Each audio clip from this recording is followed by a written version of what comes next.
crazy. I was studying several of the ancient saints and the early church fathers and things like that. I was actually doing some research on my book, The Prophetic Company, but I found out that Santa Claus was named after Saint Nicholas, who was a fourth century saint, and that he had raised people from the dead. He had cast out devils and liberated a lot of poor people.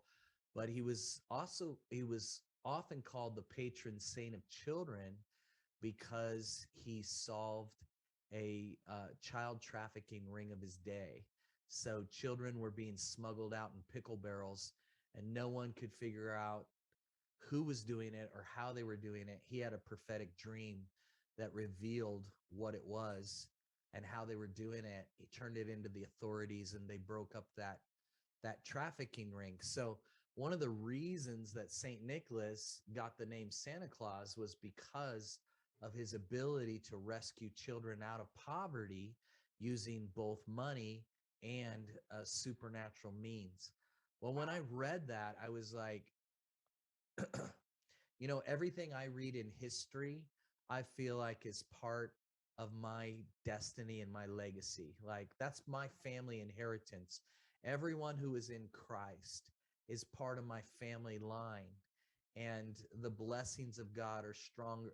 Generational blessings are 1,000 times stronger than generational curses. So I Yeah. just take that part of my generational inheritance and I pull it into Yeah. me. And so I was like, I wonder if we can do that. And I checked, found out from missingchildren.com that 2,000 children go missing in America every day, and that it's this huge, huge uh, epidemic, and even worse than that, now that the borders are open, Yeah. whatever you believe about immigration, this is not an immigration issue. It's a human trafficking issue. And right now, the border between America and Mexico is the largest human trafficking ring in the world.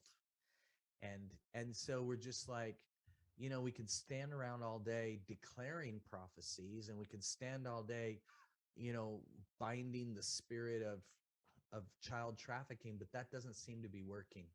Let's just Right. let's just get in and be the Right. answer. Let's Yes. just begin to displace it with truth. Let's begin to displace it with supernatural action. And so we took the names of 10 missing children in our area. We divided into 10 teams of 12, and each team took one of these children. They only had the picture of the child. I had a little bit of the backstory.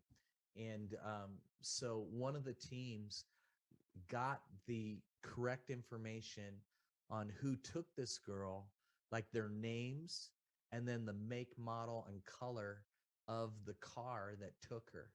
I had that information on my sheet, but nobody else had it. And this had happened over 2 years prior, so no one knew about it. And so they got that information prophetically.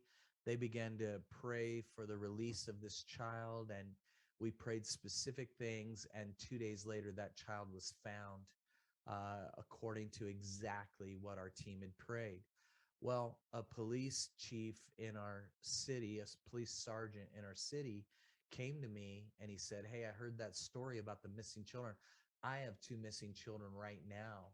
And he said, and one of them needs medication or they will die within the next 24 hours.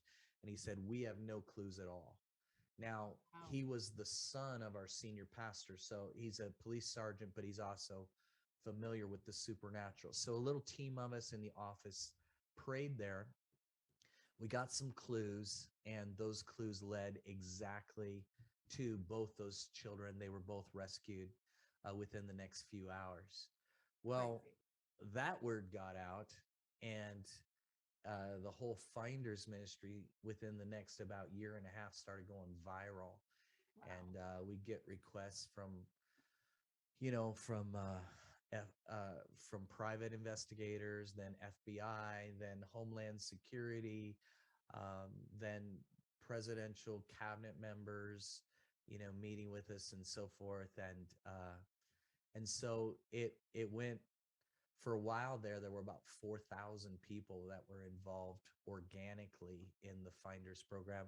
Now we have a core of about 400 that work um, around the world, helping to solve crimes, find missing people, kidnap victims, rescue refugees, all that kind of stuff. So that's where it started for us. And